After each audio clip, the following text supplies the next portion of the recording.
Adik-adik, pada pertemuan kali ini kita akan masuk ke bab 5, yaitu membahas mengenai portofolio manajemen. Oke. Yang pertama, banyak orang bertanya-tanya bagaimana cara mengukur risiko.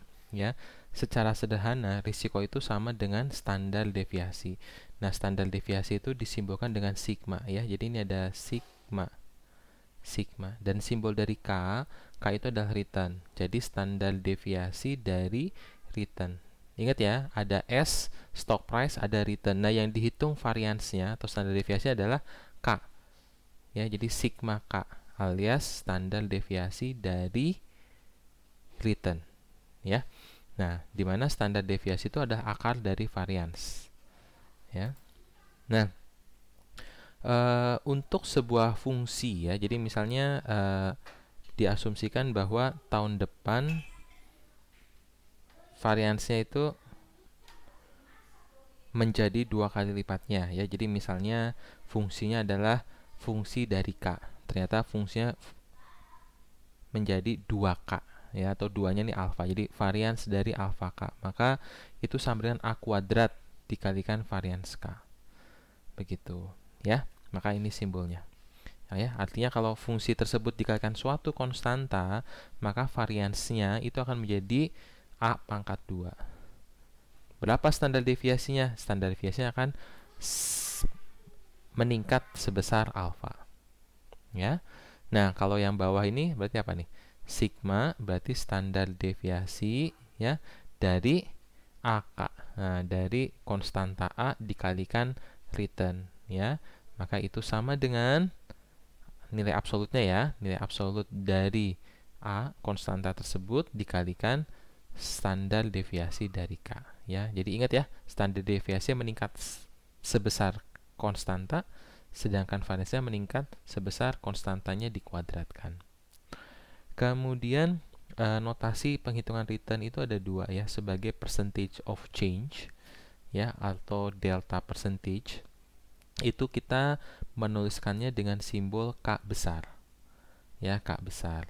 Sedangkan kalau logarithmic return itu menggunakan K kecil. Ingat ya, dari Taylor approximation sama log linearization kita tahu bahwa apabila returnnya itu kecil, biasanya di bawah 10%, maka logarithmic return itu akan approach percentage of change, ya.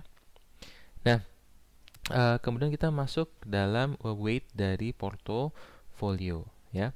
Nah, ini ada W1. W1 ini berarti weight dari aset yang pertama, ya. Jadi X1 dikalikan S1 0 dibagi V0. V0 ini adalah nilai kekayaan dari seorang investor pada periode ke-0. Sedangkan X1 ini adalah proporsi penempatan investasi yang dilakukan oleh seorang investor pada S1 pada periode ke-0, ya. Demikian halnya W2. W2 itu yaitu X2 S2 pada periode ke-0 dibagi dengan nilai investasi awal, ya. Kalau dijumlah, nah maka yang nominatornya ini kan sama nih, sama dengan V0, ya. Jadi ketika dibagi sama dengan 1. Dari definisi ini kita tahu bahwa weighted itu jumlahnya akan sama dengan 1.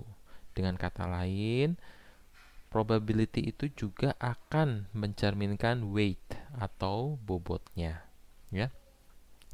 Nah, sekarang ketika kita bicara return dari portofolio, ya, ini kan simbolnya K besar dikalikan V. Berarti return dari value of investment atau V besar ini artinya portofolio. Jadi KV ini artinya return dari portofolio itu adalah weighted, ya, bobot, ya, bobot penempatan di sekuritas pertama dikalikan return 1 ditambah W2 dikalikan K2, seperti itu, ya.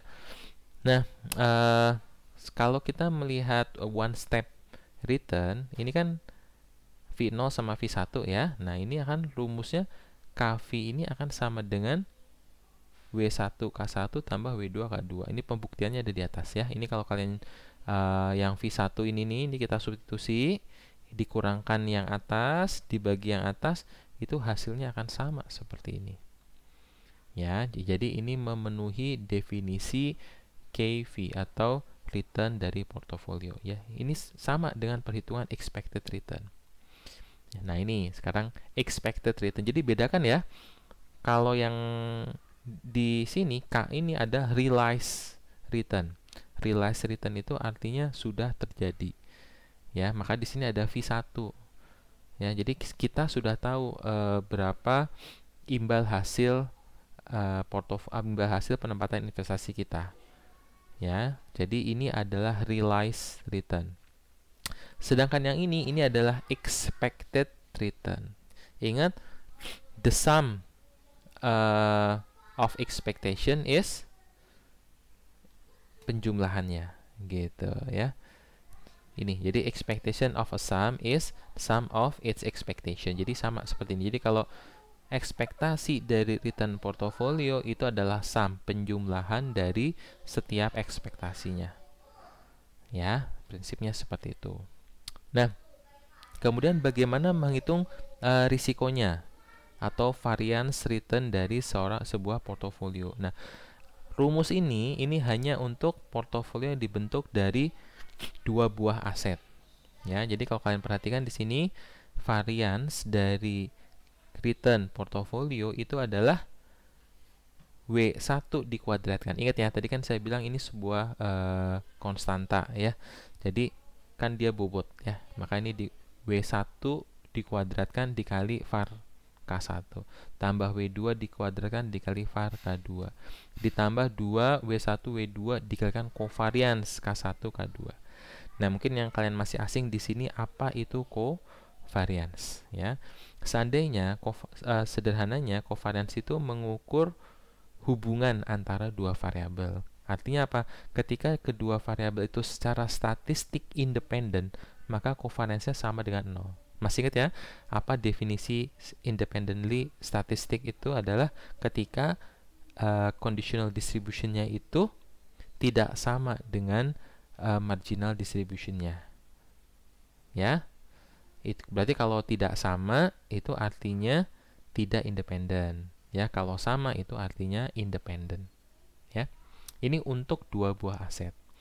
Kalau untuk tiga buah aset gimana? Ya nanti W1 kuadrat var K1 tambah W2 kuadrat var K2 tambah W3 kuadrat tambah var K3. Nah, tambah 2W1 W2 cov K1 K2 tambah 2 W2 W3 covariance K2 K3 ya, tambah 2 W1 W3 covariance K1 K3. Kalau 4 aset, 5 aset, 6 aset. Nah, jadi kalau asetnya itu masih 2 atau 3 itu masih enak menuliskan notasinya dalam bentuk persamaan seperti ini. Tapi biasanya kalau sudah di atas 3 komponen portofolionya atau 3 sekuritas, maka biasanya notasinya dalam bentuk matrik ya, atau kita sebutnya matrik algebra. Itu tidak akan kita bahas ya. Nah, ini tadi contohnya ya. Jadi bagaimana kalau membentuk portofolio yang terbentuk dari 3 buah aset. Misalnya varians dari X, Y, Z. Nah, seperti ini nih. Ya. Jadi covariance-nya nanti akan ada 3. Covarian XY, covarian XZ, covarian YZ. Seperti itu, ya. Kalau 4 ya nanti tinggal ditambahin terus saja panjang seperti itu. Nah, covariance itu rumus ini namanya korelasi ya. Korelasi itu simbolnya rho. Korelasi itu adalah covariance XY dibagi var X dikalikan var Y. Kita tahu bahwa var X itu apa?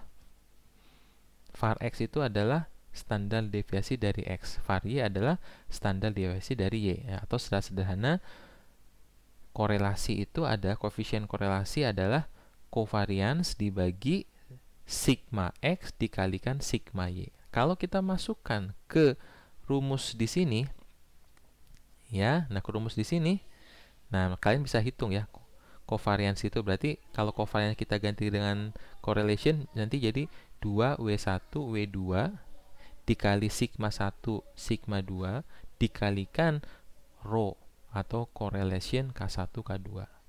Ya, jadi nanti kalian jangan bingung kalau ada rumus yang mengatakan ini pakai covariance, ada yang pakai correlation. Sama aja.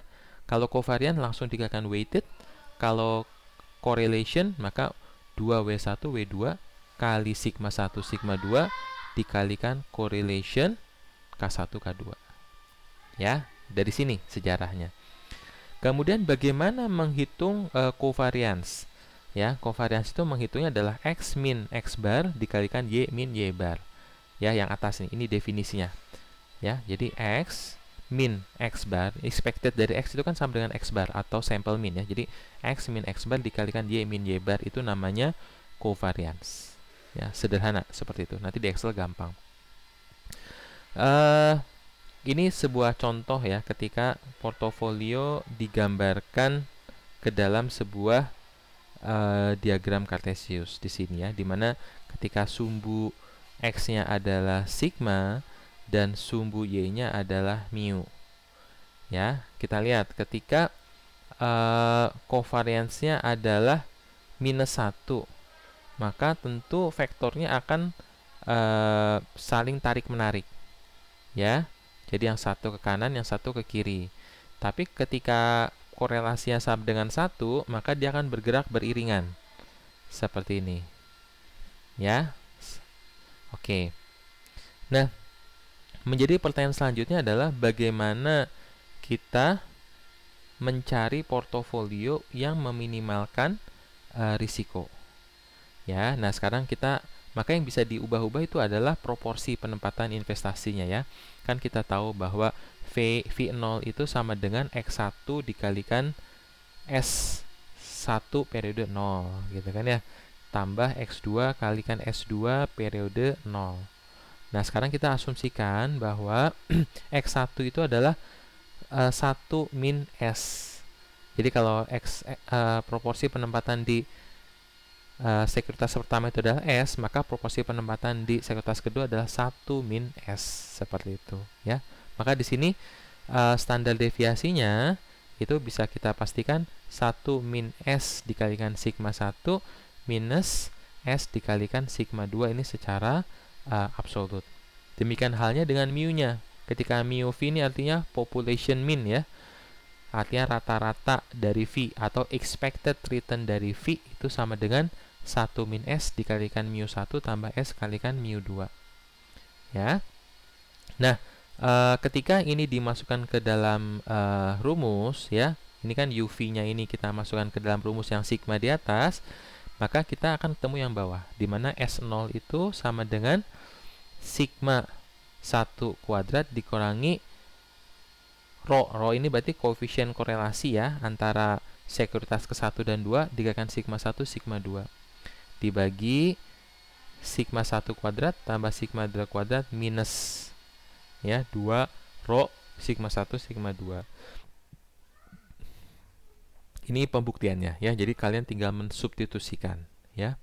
Jadi yang pertama rumus ini nih yang sigma V kuadrat. Nah, ini dibuat partial derivatif atau turunan pertama with respect to S. Ya, jadi S itu dianggap variabel, yang lain dianggap konstan. Seperti itu ya. Kemudian turunan pertama itu dibuat sama dengan 0. Nanti kalian akan ketemu yang bawah ini, yang S0 ini, yang bawah ya. Kemudian kalau kita cari turunan kedua itu positif. Ya, ketika positif maka bisa kita pastikan ini adalah fungsi naik. Ya, dan kita tahu kalau sigmanya itu sigma kuadrat berarti nanti dia akan seperti huruf U. Ya, seperti parabola huruf U terbuka ke atas, artinya akan ada global minimum. Ya, berarti apa yang minimum? Sigma, kan yang kita cari sigma ya. Sigma itu standar deviasi. Berarti standar deviasi yang minimum. Artinya apa? Bagaimana rasio penempatan investasi yang meminimalkan risiko. Terbukti dari sini ya. Jadi kalau ditanya kenapa bisa dikatakan minimum? Karena kita tahu dari turunan pertama itu dia merupakan fungsi kuadrat, satu ya.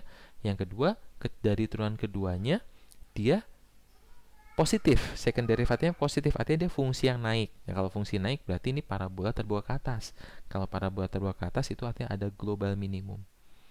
Ya, nah global minimum itu yang ini nih, di bawah sini ya. Jadi dia ada titik minimum dari fungsi sigma V square. Dari variansnya itu akan minimum. Ya. Oke, sedikit catatan bahwa nanti notasi dalam bentuk matriks tidak akan kita bahas. Nanti mungkin itu akan diajarkan di mata kuliah Introduction to Econometrics gitu ya. Nah, untuk memahami materi ini ya, silahkan tonton video simulasi penghitungannya dalam file Excel ya.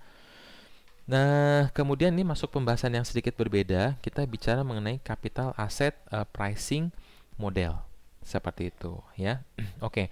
Sekarang di sini kita punya Y. Y adalah beta Vx ya, ditambah alpha dikalikan V.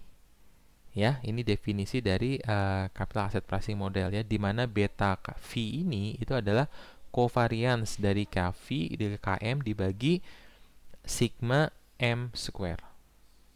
Ya, maksudnya apa sih? Maksudnya gini, KV ini adalah portofolio, K itu berarti return ya, V itu dari portofolio. Jadi return portofolio dari seorang investor dibandingkan dengan return market, maka namanya KM. Jadi kalau disebut covariance KV, KM ini adalah covariance dari return portofolio dan return pasar. Kayak gitu. Gimana cara mencari beta V-nya? Berarti covariance-nya dibagi sigma market square. Seperti itu. Ya, ini rumusnya. Artinya ini seberapa volatile portofolio yang kita punya dibandingkan dengan return pasar. Itu namanya beta portofolio. Ya, jadi ini ingat ya, ini beta portofolio. Nah, kemudian rumus yang tadi itu disederhanakan menjadi UV. UV ini adalah artinya apa? Return portofolio itu sama dengan risk free. Ya, ingat ya, kemarin waktu itu kita belajar risk free. Risk free itu bisa berupa obligasi pemerintah atau bisa juga treasury bill, bisa SPN, bisa macam-macam ya. Jadi definisi risk free ini bisa macam-macam ya, tergantung konteks. Cuma kita sepakat risk free ini berarti bisa dianggap risikonya 0 gitu ya. Maka risk free ditambah expected return dari market dikurangi risk free dikalikan beta portfolio. Ya, jadi ini akan memudahkan. Kenapa? Karena tidak semua investor dia memiliki data historis dari nilai saham yang mereka investasikan. Jadi untuk mensimplifikasi hal tersebut, mereka cukup tahu berapa sih return marketnya gitu, berapa sih risk free-nya. Jadi ketahuan nih, ya, return market dikurangi risk free, ya, ini disebut namanya market premium. Jadi yang di dalam kurung ini namanya market premium. Ya, nah dikalikan dengan beta portofolio. Nah, yang agak ambigu adalah bagaimana cara menghitung beta portofolio. Ya, jadi ada banyak dosen, ada banyak buku yang menjelaskan cara penghitungan beta portofolio yang berbeda-beda. Nah, di mata kuliah ini yang saya ampu, maka beta portofolio cara ngitungnya gini ya, covariance KV KM dibagi sigma M square. Nah, apa bedanya sama korelasi? Nah, bedanya kan kalau korelasi denominatornya adalah sigma V dikalikan sigma M. Gitu. Nah, kalau ini sigma V-nya nggak usah ada. Artinya apa? Kita tidak perlu mengetahui sigma V. Jadi untuk menghitung beta portofolio, kita nggak perlu tahu sigma V. Sigma V kan itunya dari nilai historis pergerakan sahamnya kan. Jadi kita sebenarnya nggak perlu ngitung pergerakan saham. Ya, jadi ini adalah sebuah model untuk mensimplifikasi. Kalau ditanya mana yang lebih baik, akan lebih baik kalau kita punya data historisnya. Tapi kan data historis terbatas ya. Ada yang orang menghitung beta portofolio setahun terakhir, dengan data 5 tahun terakhir, dengan data maksimum 10 terakhir, tentu akan beda-beda. Ya, artinya apa? Beda orang, beda asumsi, mereka akan beda menghitung beta portofolio. Ya, seperti itu. Demikian, terima kasih.